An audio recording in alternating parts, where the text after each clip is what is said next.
Hello, beautiful beings. Okay, so yesterday when I was experiencing fear, I said I felt like maybe fear would always be a part of having this human experience. Well, the ancients weren't having that.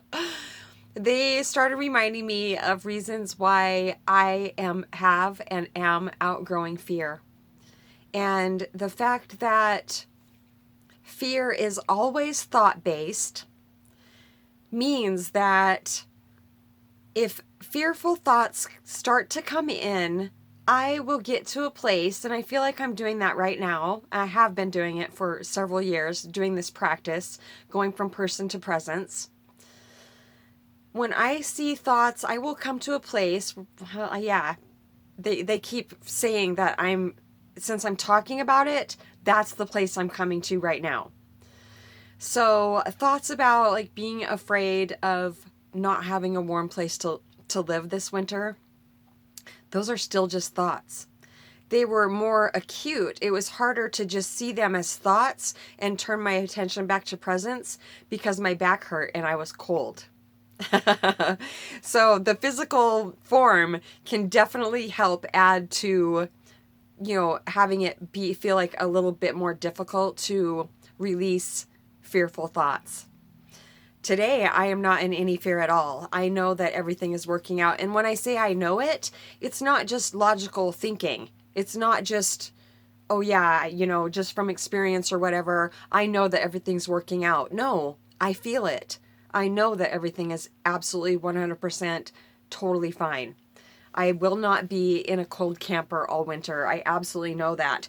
And I was very proud of myself because even though I was experiencing some fear yesterday, I didn't take any unnecessary actions. I did post on Facebook again if I was asking if anybody knew of somebody really nice that was looking for a roommate.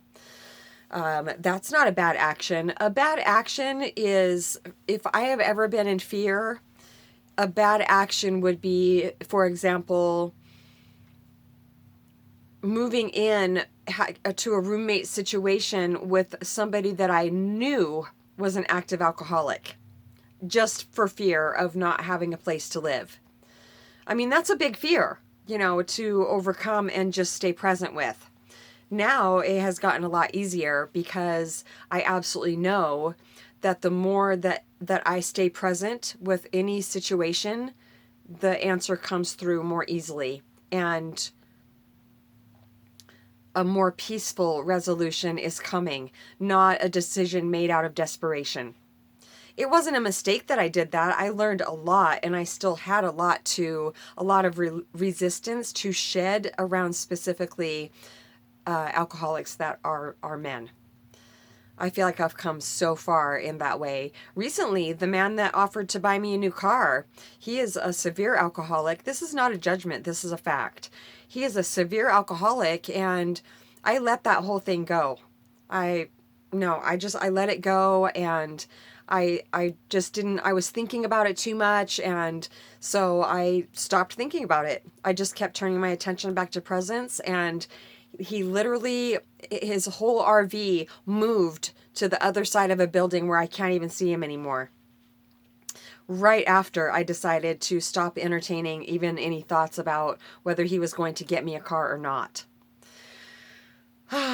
In the meantime, I went over to my second daughter's father-in-law's place. He's my mechanic also. And I pulled up behind a Subaru Outback, which I've been really hoping to get is a Subaru Outback. I pulled up behind it, didn't even acknowledge that it was a Subaru Outback, and, dropped off the parts for my car to get fixed and went in to visit with my daughter. And her father-in-law came in and he said, hey, I don't know, did I make a video about this already? I don't think I did. He said, hey, can you come out here? I want to show you something. And it was that Subaru Outback. And this guy, maybe I did make a video, it doesn't matter. This older man had brought it in and it needs a little bit of work, but not too much. I mean, Richard, my daughter's father-in-law, he has already put a new motor in this car. The body is really nice and it's 4-wheel drive. And so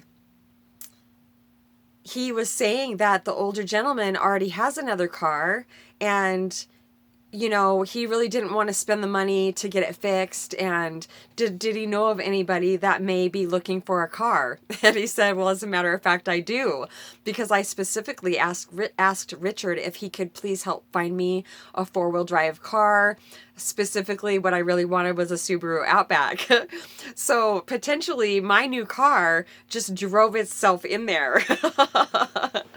And it's for a really, really, really good price. And Richard said that he'll buy it and let me make payments to him. Actually, a man that I can trust. A man that doesn't have an ulterior motive for doing something kind for me. So that's very exciting. And this other man, the one that originally said that he wanted to buy me a car, he wanted to buy me a car. He didn't say this right away until I started saying, when he said, will you be my friend? No. No. Well, yeah, I'll be your friend, but I'm never going to call you or come visit you. And so I talked to him on the phone that night, and I said, I'm not going to be friends with somebody just because they're going to buy me something. No, that's not how it works. That's a string attached. So he said after that, a couple days after that, he finally told me that night, because I was feeling very heated about it. My defenses were up, and he said, I need this for a tax write-off. He didn't want me to know that, I guess, at first. He just wanted me to think that he was just doing it out of the kindness of his heart. But he said, no, I really need a tax write-off. And so the last time I spoke to him, which was about 5 days ago, he said that he would know on the 10th how much of a tax write-off he would need. So I was already letting go of it before that. Before that, he said it was going to be the 10th. But when he said it was the 10th, I felt like, it's just this kind of, people do that. They can string people along just to keep them interacting with them. And I was just like, no, I am not entertaining this at all anymore. So you never know, though. You just never know. If this is legitimate, I may be getting an extremely nice 4-wheel drive vehicle. But I told him, I said, it would have to be a clean and clear title. Your name cannot be on it, because that means there'd be more interaction. So if you're willing to do this out of the kindness of your heart and for the tax write-off with zero expectations of me, I'm in. Of course I'm in. Who wouldn't be? So, but through this interaction with him, I do see a very sweet, kind person. Very, very sweet. However, just incredibly sick from alcoholism. And that's two different people there. Well, of course it is, the person or presence. And his person is very toxic, incredibly forgetful. I tried having one conversation with him after he'd been drinking quite a bit, and, ooh, man, my whole body hurt. I was just like, why did I do that? Why? Well, I guess I just needed a little bit of a reminder not to talk to people when they're drunk. Because they're not there. They're completely unconscious. So several days ago, my friend Debbie said, about 4 days ago now, she said, when Mom passes, I'm going to move into her trailer house, and you can move into my cabin. I'm looking at her cabin. It's literally feet away from my camper. And I said, Debbie, we can't think about, oh, okay, when your mom passes, this is going to happen. But she said, I feel, and I've been seeing this since the beginning of summer, Helen's timelines stop right before winter. And I told Debbie that, and she said, oh, okay, all right. And so just a few days ago, she said, I feel like Mom is going to be leaving very soon. I was just like, oh, really? She said, yeah, she just sleeps all day long, and she fell down the other day, and I was just like, oh my gosh. And then she said that about, me moving into her cabin.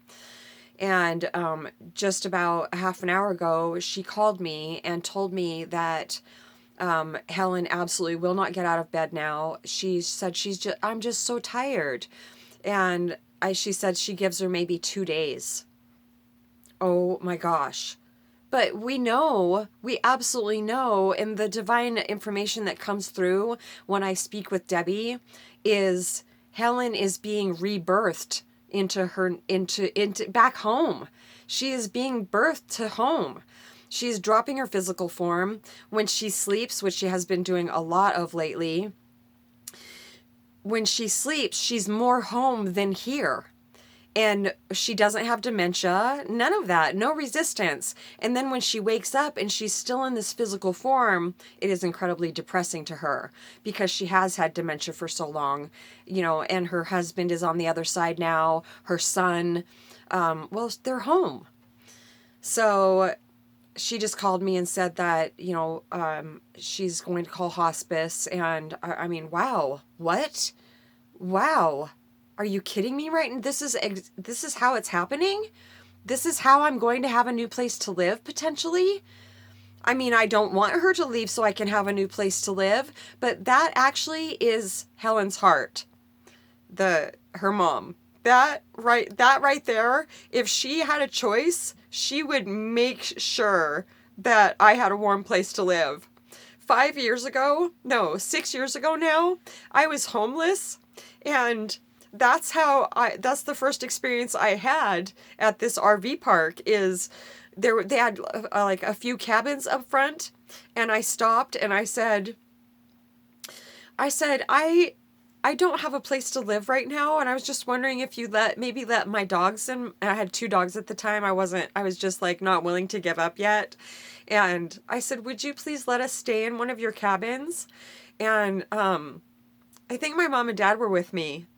Yeah, they were. They were with me. They were supporting me, like, emotionally. I told them, I said, "You cannot give me money. You cannot help me through this. This is the ascension process." It was like right in the beginning, and my mind was so insane, just burning off so much fear. And so Helen was just like, "Yes, absolutely. Yes, you can stay." And I got a job at this motel down the road, the Glacier Inn. And Helen I got home and she left like an envelope full of quarters so I could go take a shower. Little did I know, I found out a couple of years later that from my parents that my dogs barked all day long when I was gone at work. She never once told me that. I mean, she was an earth angel, and when I got on my feet, so she gave me like an extra day. I got to stay in one of the cabins for 3 days, and then went down to the Glacier Inn with my parents. I had known these people since I was 15. They were family friends, and they let me put up a tent on their property behind the motel. And it was so beautiful back there. It was such a gift. I was there for a few months. And anyway, so a couple of years later, I came by this RV park that I live at now, and I said, "Hi, Helen, do you remember me?" I said, you took me in when I was homeless." And she was just like, "Oh no, don't cry. You're gonna make me cry." And we hugged. She came around from behind the counter, and we hugged. And I said, "You were just such an earth angel for me. It was such a anxiety-ridden time. There's just no other feeling than the feeling of being homeless." And it wasn't that my family wasn't willing to take me in, but they didn't like have room for me. They would have made room for me. I know they would have, and they all offered. But I knew that what I was going through, I absolutely was practicing staying present, and I was desperately listening to that, and shedding off like a major bulk of what I had been following around my whole life. So fast forward to 2020, right when COVID hit, I was staying at my youngest daughter and my son-in-law's house at the base of Lion Mountain. And they were managing a ranch in Eureka. It was like 60 miles away. And so I was able to stay there for the first month and a half of COVID, the COVID lockdown. So they were done with that job there and they were coming back to their home. And I said, okay. And I started praying for 3 days. I prayed and I kept seeing Helen. And so I called. I did. I was scared to call because I didn't want to hear no. I just, it was coming in so loudly that was an answer for me. But, my mind was just like, no, don't call yet. But I finally did on the third day. And I just left a heartfelt message. I've been just going wherever the divine has been taking me for the last like 6 years, 5 years at the time. And I just really want a place where I feel like I belong and where I feel like, there's family, it's family oriented. And I just basically poured my heart out on the answer machine. And Debbie, my now best friend of a year and a half, called me back. And since Helen didn't call me back, she said, I'm Debbie. I'm Helen's daughter. I said, hi, Debbie. What's wrong with Helen? And within the first minute, we were both crying. She said she has dementia now. And oh, man, it was just heart-wrenching to hear that. And she said, I listened to your message and I didn't have my home yet. I didn't have this camper yet. This all came together within a matter of 1 week. And she said, yes, I have a spot for you. And it just all unfolded so beautifully. And so I actually, before I even moved here, I came and started raking with her and her grandchildren, getting the campground ready. It was in May, 2 Mays ago. And so that's how I ended up here at this campground, is just Earth Angels. And she is definitely dropping her physical form now, and I am really happy for her. I am so happy for her because her quality of life just has not been good lately, and well, for quite some time. I just can't imagine what it would be like to not remember what you're doing from moment to moment. It would be so frustrating. So we know that it's time for her to go, and Debbie's really sad, but she also knows that people say, well, they're in a better place. Well, that's not a good thing to say to people that, when they're in deep grieving. That just feels like logic, and logic it never soothes the heart, ever. So I guess I just felt compelled to tell you that story. Well, I did tell you that story because I was compelled to. I had no idea I was going to tell you that, but it's just so beautiful. And I feel like all of that, not knowing where I'm going to go has been a huge part of my ascension process. I believe, yes, it's because not knowing where I'm going to live next has the potential to stir up a lot of fear. And for me, well, I believe for everybody, fear is at the root of any thoughts that could ever take me away from my natural state of presence. I can never actually be taken away from my natural state, but I can think I can, and that is where great deep suffering comes in. They want me to, let me see how much time I have. They want me to recite the poem that came in for me, in 2015. That's when I became homeless. A poem came in, and it is, I was just picturing, right before I came homeless, where I was. Okay, so when I was still living with these people, this poem came in. Can you please help me recite it? I haven't said it for a while. I used to practice trying to say it without crying.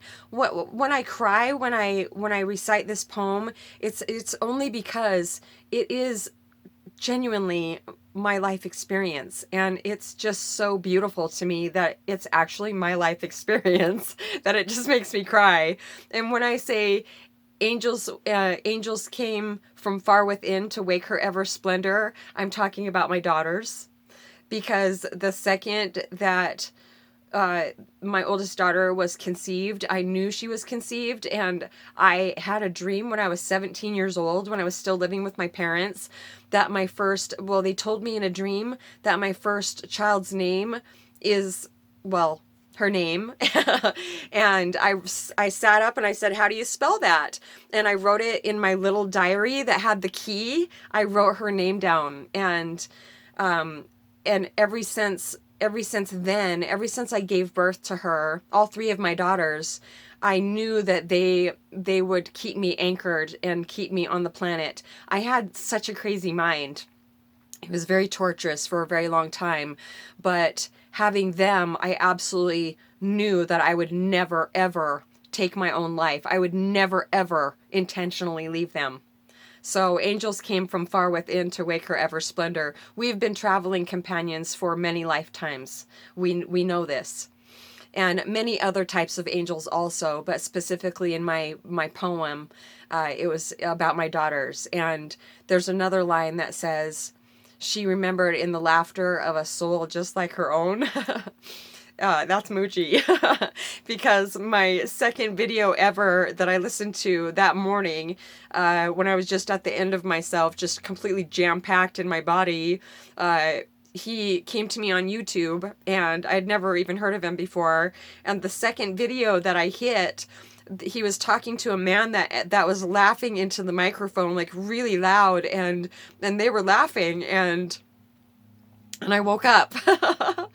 Like my crazy mind that I'd had for so many years, they're saying lifetimes, just completely fell away. And there was nothing but my natural state of silence, presence.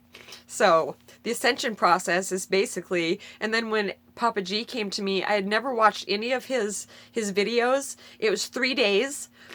From the moment I woke up with Muji, I just kept watching Muji videos, and I just in a state of presence, just in an absolute state of awe, how quiet everything was. And I was still functioning, I was still alive, but I wasn't thinking. And then on the third day, I was in a field behind where I was living, and I had seen pictures of Papa G, but I had never watched one of his videos. I didn't know that he was an unusually tall Indian man. I had no idea about any of that. But when he came to me in the field, I was turning to go back to the house, and right as I was turning, he appeared, and he was there. He was like a part of my body. And I looked up at him, and he looked down at me, and he said, "Your name is Mama G. You will help millions of people." And I just sucked in my breath, and then he was gone. And I just stood there. And I knew it was true. I absolutely knew it was true. And I know that he came to me on that third day because he knew that the psychological mind was going to come back to start burning off on the fourth day. And boy, oh boy, did it ever. Oh my gosh. It was the most out of everything that's happened in the last 8.5 years almost.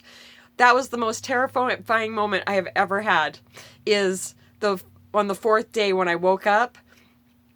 And I thought I had lost it.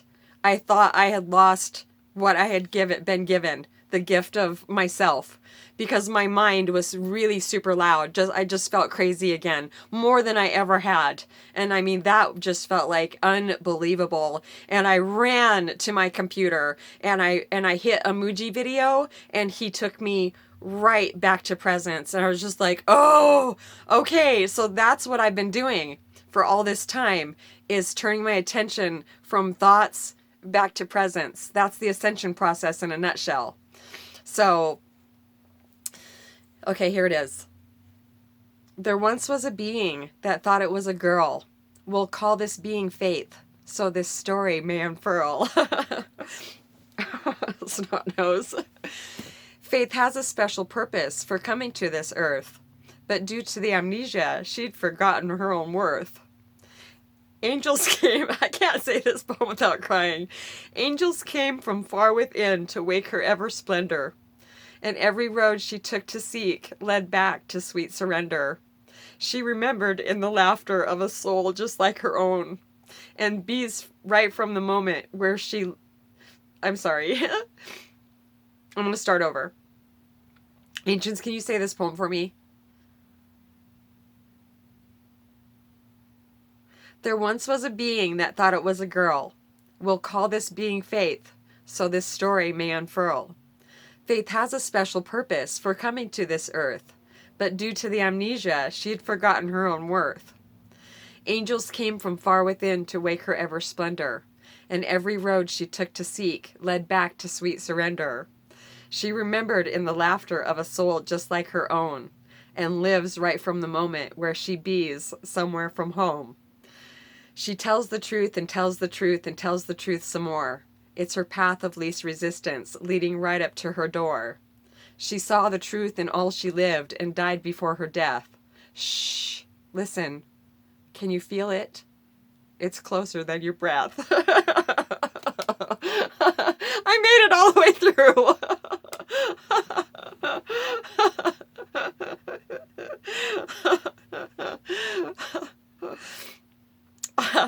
I used to wish I was just about anybody else on the planet because I felt so tortured by my mind. But now I cry because I just feel so blessed that I'm me, that I get to